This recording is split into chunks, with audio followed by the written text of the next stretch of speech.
오늘 이 시간에는 창세기 11장 5절로 9절을 중심으로 해서 바벨탑의 혼잡 속에서도 인생에게 특별히 주신 특전에 대해 살펴보는 가운데 은혜가 있기를 원합니다. 지상에서 가장 큰 동물인 코끼리와 늑대는 울부짖으면 멀리 떨어져 있는 동족끼리 의사를 전달을 하고, 바다에서 가장 큰 고래도 우는 진동으로 동족끼리 의사를 소통하고 있습니다. 그나마 그렇게 의사를 소통하는 동물들은 모두 다가 새끼를 낳아 젖을 먹이는 포유동물에 국한되고 있습니다. 같은 포유동물이지만 사람만이 유일하게 말이라는 어느 소통의 매개체를 통해 서로 간의 의사를 소통할 수 있게 하셨습니다. 비록 지구상에 존재하는 종족만큼 다양한 언어가 존재하지만 하나님께서는 모든 인생과의 의사소통을 말로서 하시고 하나같이 알아듣고 계십니다.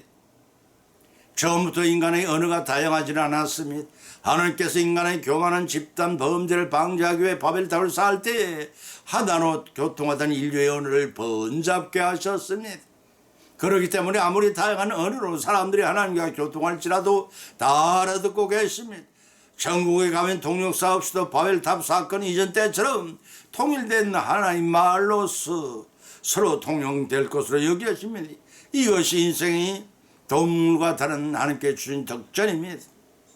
짐승에게는 육신만 있을 뿐 영혼이 없기 때문에 죽으면 흙으로 돌아간 것으로 끝이 납니다. 그렇지만 인간은 영과 육으로 구성되어 있기 때문에 육신은 죽으면 흙으로 돌아가지만 불면의 영혼은 영계로 올라가 심판돼서 영벌과 영성의 심판을 받고 지옥과 천국 생활을 계속해 나가게 할 것입니다. 이것이 인생의 동물과 다른 특전을 주신 것입니다. 짐승은 죽는 것으로 모든 생애가 끝이 나기 때문에 부활 소망을 가질 수가 없습니다. 그러나 사람은 영은 불멸인지라 육신과 더불어 부활의 소망을 성취해 나갈 수가 있습니다. 그런데 단 한 가지 조건이 있습니다. 그것은 십자가에 돌아가신 예수님의 죽음이 인류의 구속 사역을 성취하기 위한 것임을 믿는 이들에게만 한정이 되어 있다는 사실입니다. 다시 말해서 예수님은 나의 죽을 죄를 대속하기 위해 십자가를 지셨습니다. 그 거룩하고 희생적인 큰 사랑의 은혜를 베풀어 주셨음을 믿는 자들에게만 부활의 소망을 성취하게 하신다는 것입니다.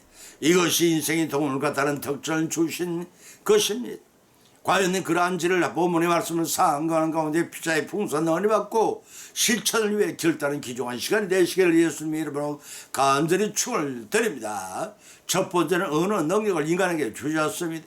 창세기 11장 5절로 9절을 찾아보면 여호와께서 인생들이 쌓는 성과 대를 보시려고 강림하셨더라. 여호와께서 가라사대 이 무리가 한 족속의 언어도 하나이므로 이같이 시작하였으니 이후로 경영하는 일을 금지할 수 없으리로다. 자, 우리가 내려가서 거기서 그들의 언어를 혼잡케 하여 그들로 서로 알아듣지 못하게 하자 하시고, 여호와께서 거기서 그들을 온 지면에 흩으신 고로 그들의 성사기를 거쳤더라. 그러므로 이름을 바벨이라 하니 이는 여호와께서 거기서 온 땅의 언어를 혼잡케 하셨습니다. 여호와께서 거기서 그들을 온전히 흩으셨더라고 했습니다. 성경을 통해 바벨탑 사건 이전 세계에는 오로지 한 가지 언어만이 존재했음을 알 수가 있습니다. 사실 언어는 하나님께서 당신의 형상을 따라 창조한 인간에게 의사소통과 더불어 하나님을 찬양하기 위해 특별히 인간에게 주신 선물인 것입니다. 이 찬양은 동물의 본능적인 발성과는 근본적으로 차이가 있습니다. 그런데 본문의 성과 대를 쌓아하는 꼭대기에 닿게 하여 우리 이름을 내고 온 지면에 흩어짐을 면하게 하자라고 했습니다. 단일 언어의 소통을 통해 악을 부추기고 있음을 알 수가 있습니다. 이러한 목적에 단합된 행위는 하나님의 영광을 훼손하는 이를 도모함으로써 하나님의 진노를 사게 됩니다. 결국 하나님은 악의 계속적인 번창을 막기 위해 긴급 조치로서 언어를 혼잡게 하셨고, 그 파생하여 사상의 다양화 및 동일한 어군끼리의 분산 거주를 유도하셨습니다. 결국 인간 생활에 혼란을 가져온 것이라 하기보다는 악의 전형을 방지하신 하나님의 은혜 있는 것입니다. 학자들은 언어가 문화적 측면에서 이해되어야 한다고 주장합니다. 성경 역시 문화 사적을 거부하는 것이 아닙니다. 본문은 언어 분파의 근본적인 원인을 규명하는 것이면 틀림이 없습니다. 그러나 현대인들이 언어 장벽으로 당하는 고통이 문화 역사적인 이유에서보다는 인간의 조직적인 범죄를 예방하기 위한 하나님의 은혜로 오신 조처로 봐야 할 것입니다. 여기서 우리는 역설적인 인간의 죄 문제가 해결되면 인간의 언어는 새로운 질서를 찾게 될 것이라는 한 가지 희망적인 사실을 발견하게 됩니다. 사실 하나님은 혼돈과 파괴의 창조주가 아니십니다. 질서와 평화의 유일신으로 인류의 언어 혼란 때부터 언어 통일을 계획해 오셨습니다. 하나님이 인류의 죄를 담당하신 예수님의 십자가 부활, 성천 사건 직후 곧 각 지역의 언어로 하나님을 찬양케 하신 오순절 날에 성령을 통하여 혼란된 언어의 수습을 시작하셨습니다.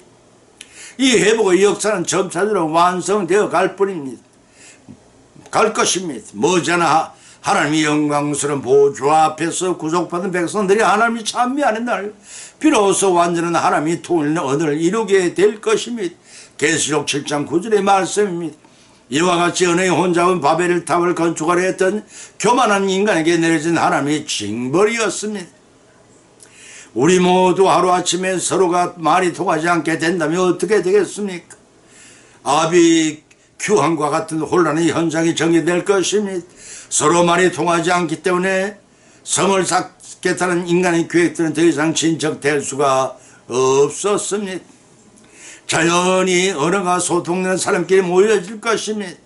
언어의 종류에 따라 무리가 구분이 되고 말이 통하지 않기 때문에 이웃에게 오해를 낳기도 하고 이 오해 때문에 분쟁이 생기게 되었을지도 모릅니다. 결국 이들은 말이 통하는 사람끼리 모여 그들이 살만한 곳으로 대이동을 하였을 것입니다. 결과적으로는 이들은 이 모든 현상을 그들을 온 지면에 흩어지겠다는 하나님의 계획의 성취였습니다. 물론 이러한 언어 혼란의 일차적인 의미는 하나님의 인간에게 내리신 형벌이었으면 틀림이 없습니다. 그러나 이 언어 혼란이라는 징계 사건 속에는 단순한 징계 차원을 넘어서 인간을 사랑하신 하나님의 사례 깊은 배가 숨어있음을 발견할 수가 있습니다. 그것은 하나님의 사랑입니다. 두 가지로 설명할 수가 있는데 그 첫째는 교만의 죄를 미연에 확산되는 것을 방지하고 온 인류가 동시에 영원한 영혼을 명쾌하기 위함이셨습니다. 그 두 번째는 하나님께서 인류에게 약속하신 생육하고 번성할 땅에 충만하라 하신 축복을 주시기 위함이셨습니다. 찬송가 23장을 작시한 웨슬리 목사님은 만개의 입을 주신다면 모두 입을 하나님의 영광을 위해 사용하겠다고 찬송을 통해 고백했습니다.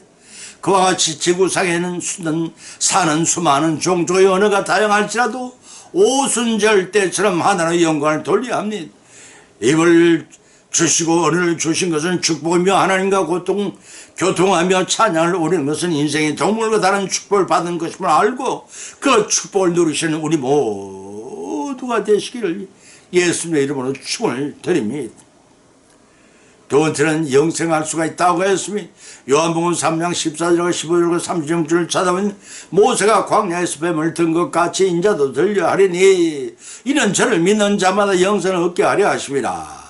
아들을 믿는 자는 영생이 있고 아들을 순종치 아니한 자는 영생을 보지 못하리고 도리어 하나님의 진노가 그에 머물러 있느니라 하고 하셨습니다. 본문 13절에서 자신 이외에는 하늘에 올라간 자가 없기에 구원의 진리에 관해 완전히 할 사람이 없다 하고 말씀하신 예수님께서는 이제 민수기 21장 4절과 9절을 통하여 인용하여 행하실 구속 사역의 핵심을 이스라엘 백성이 인상 깊게 기억하고 있는 건 과거사를 들어서 설명해 주고 계십니다. 출애굽 당시에 이스라엘 백성 광야에서 여호와를 원망하다가 불뱀에 물려 죽게 되었습니다. 그러나 하나님께서는 긍휼히 여기사 모세가 만든 노뱀을 장대의 끝에 달아놓고 그걸 쳐다보는 사람보다 모두 남을 받게 했습니다. 이 사건은 예수님께서 십자가에 달리신 것에 대한 가장 좋은 예표요 십자가를 지신 예수를 믿는 자들에게 구원이 임할 것임을 상징한 것이라고 할 것입니다. 여기서 불뱀은 사단이 부르는 옛뱀이라고 계시록 10장 2절에서 상징하고 물려 죽은 위기에 몰린 사람 마귀의 날에 빠져 범죄함으로 죽게 될 죄인상을 상징한다는 것입니다. 따라서 장대에 달리 이를 쳐다본 사람들에게 구원을 준 구리뱀은 세상의 죄를 짊어지면 생명을 구한 예수님을 상징하는 동시에 믿고 의지한 자에게 비로소 구원을 받게 되는 영생의 축복이기도 한 것입니다. 출애굽한 한 후에 광야에서 백성들은 하나님 원망함으로써 육체의 죽음에 직면해 있었습니다. 그러나 신약시대 고 요한복음에서는 인류가 죄 때문에 영원한 죽음에 노출된 것으로 나타나 있으며 여기서 중요한 사실은 뱀은 스스로 고치는 능력이 없으나 그리스도는 충분한 초능력의 신유의 은사를 가지신 분입니다. 신유의 능력을 가진 하나님 동시에 유일하게 인생에게만 영생을 주시는 전능의 하나님 주는 여러분은 믿으시기 바랍니다. 로마서 5장 21절은 기록하기를 이는 죄가 사망 안에서 왕노릇한 것 같이 은혜 또한 의로 말미암아 왕노릇하여 우리 주 예수 그리스도로 말미암아 영생에 이르게 하려 합니다. 그 밝히고 있습니다. 점점 가축의 수가 늘어나면서 거기에 승관한 어떤 농부가 있었습니다. 영생에 관한 얘기해주는 사람들의 말을 조금 더 귀를 기울여 들으려 하지 않았습니다. 그럴 때마다 그 농부는 늘 이렇게 말을 해주곤 했습니다. 나는 먼저 내 스스로 물질을 많이 모은 다음에 그때 가서야 그 문제들을 생각해 볼 것입니다. 그러던 어느 날 농부가 농장에 일하고 있을 때 갑자기 몸에 이상을 느꼈습니다. 그 길로 그는 재빨리 차를 타고 집으로 돌아와 침대에 누웠습니다. 잠시 쉬면 낫겠지 생각하였으나 그날 이후는 결코 침대에 일어나지를 못했습니다. 평소에 농부에게 자주 영생에 대해 얘기해 주었지만 전도에 실패했던 이웃 사람이 농부의 침상 곁에서 마지막을 지켜보고 있었습니다. 그때 농부는 후회와 연민에 가득 찬 매우 침통한 어조로 친구에게 말문을 열었습니다. 나는 실패자일세. 나는 물질의 부로 세상을 얻었지만 그 대신 영원히 안식할 내 영혼의 처소를 잃어버렸다네. 남의 이야기가 아닙니다. 우리의 이야기입니다. 소잃고 외양간 고치는 격의 삶을 거울 삼아 후회하는 삶을 살아서는 안 되겠습니다. 하나님 인생에게만 베푸시는 구원가로 영생의 은혜를 망가하고 후회하는 일이 없도록 해야 할 것입니다. 본질에서 들려야 한다는 말씀이 떠선 십자가와 관련되어 사용되었음을 요한복음 8장 28절과 12장 32절 34절에 밝혀주고 있습니다. 세워져야 한다는 의미로서의 그리스도의 성천과 같이 들린다는 뜻은 높아짐을 가리킵니다. 따라서 예수님 자신이 대속의 제물이 되심으로 영광스럽게 될 것을 염두에 두고 하신 말씀이라고 해석할 수도 있습니다. 궁극적으로는 십자가는 부활의 영광으로 나아가는 길의 디딤돌이요 들린다는 것은 십자가에 달리신다는 것을 뜻합니다. 무엇을 위해 달리셨는가? 그것은 하나님의 형상을 담고 예수님을 구주로 믿는 인생의 영생을 위해 대속의 제물이 되신 것입니다. 구주로 믿는 인생의 영생을 위해 대속의 제물이 되신 예수님, 예수님 이런 축복을 받을 수 있는 인간은 동물과 다른 점이 바로 그 축복을 받은 존재임을 알 수가 있습니다.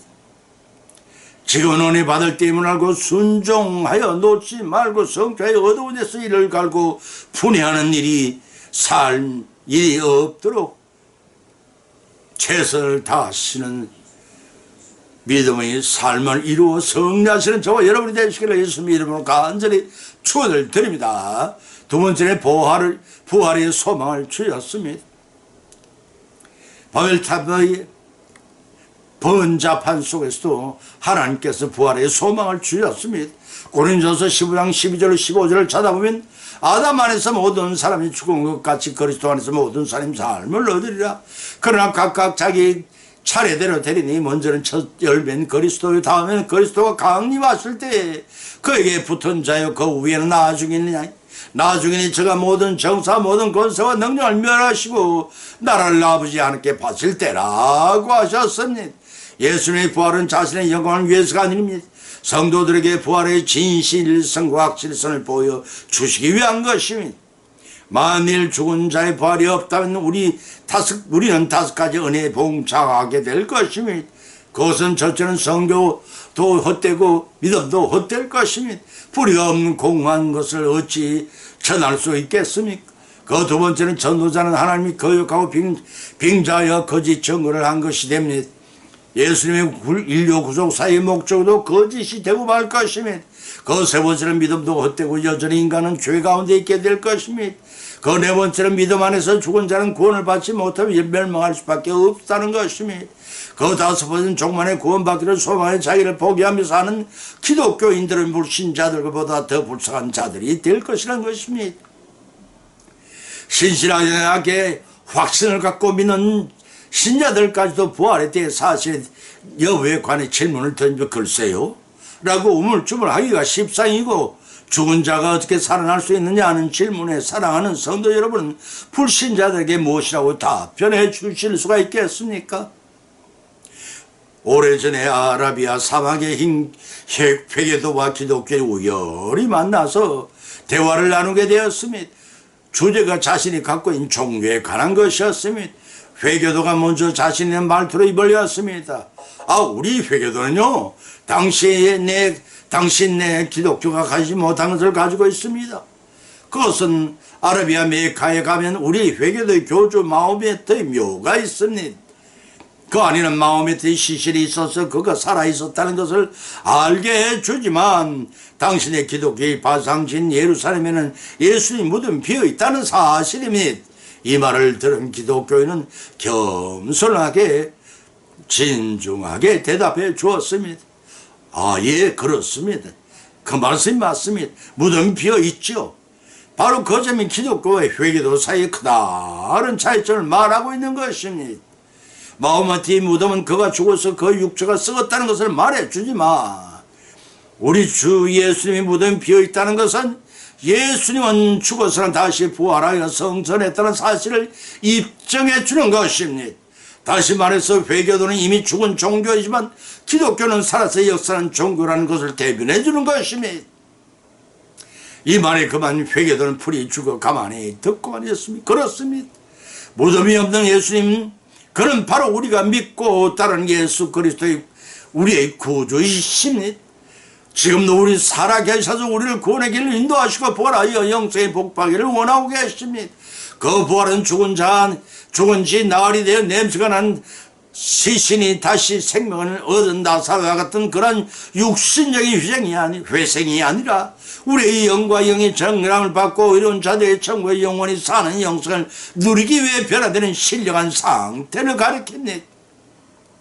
다니엘서 12장 12절에서는 기록하기를 땅의 티끌 가운데 자는 자 중에서 많이께 영생을 얻는 자도 있겠고, 수욕을 받아서 무공이 부끄러움을 입을 자도 있을 것이며 라고 하였고, 요한복음 5장 28절 27절에 예수님께서는 이를 기이 여기지 말라. 무덤 속에 있는 자가 다 그의 음성을 들을 때가 오나니 선한 일을 행한 자는 생명의 부활로, 악한 일을 행한 자는 심판의 부활로 나오리라고 예수님께 말씀하신 바 계십니다. 그러면 어떤 이들이 부활하게 되는가? 누가 살리시는가? 요한복음 6장 40절에 예수님 친히 밝히시기를 내 아버지의 뜻은 아들을 보고 믿는 자마다 영생을 얻는 이것이니 마지막 날에 내가 이를 다시 살리리라 하셨고, 고린도후서 4장 14절엔 주 예수를 다시 살리시니까 예수님과 함께 우리도 다시 살리사 너희와 함께 그 앞에 서게 하실 줄을 아노니라고 사도행전 13장 44절에도 밝힌 증거하고 있습니다. 그러면 어느 때 그런 일이 있겠냐 하는 것입니다.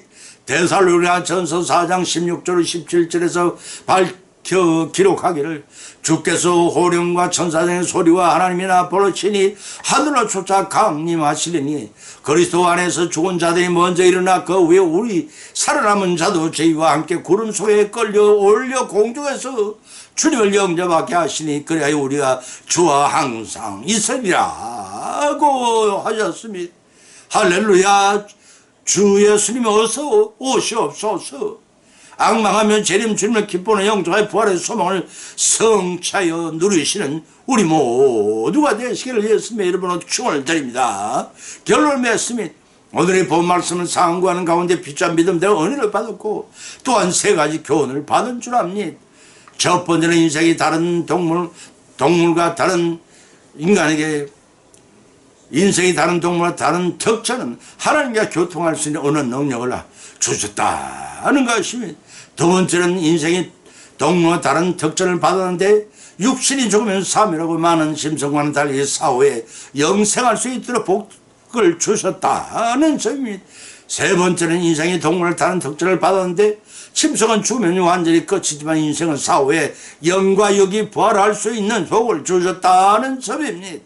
바벨탑의 혼잡 속에서도 인생에게 영생의 특전을 주신 축복을 교훈을 받은 것으로 걷지 말고 혼잡한 우리의 일생활 가운데서 실천하심으로써 인생에 관한 주신 복을 성전에 누리시는 저와 여러분이 되시기를 예수님의 이름으로 간절히 축원을 드립니다.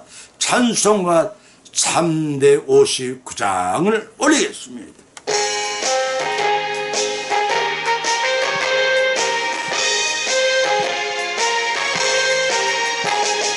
정성을 향해 가는 성도들아 앞길의 상해를 부려 말아라. 성령이 너 인도하시리니 왜 시체를 하고 있느냐. 앞으로 천성을 향해 나가세. 천성문만 바라고 나가세. 모든 천사 너희를 영접하러 문 앞에 기다려서 있네. 너 가는 길을 누가 비웃거든 확실한 증거를 보여주어라. 성령이 주 감화하여 주사 그들도 참기를 찾으리. 앞으로 천성을 향해 나가세. 천성문만 바라고 나가세. 모든 천사 너희를 영접하러 문 앞에 기다려서 있네.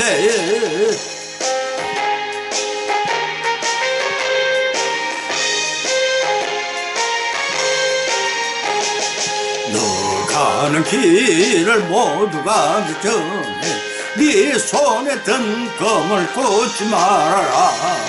저 마귀흉에 모두 깨뜨리고 끝까지 잘 싸워 이겨라. 앞으로 천성을 향해 나가세. 천성문만 바라고 나가세. 모든 천사 너희를 영접하러 문 앞에 기다려서 있네. 아멘.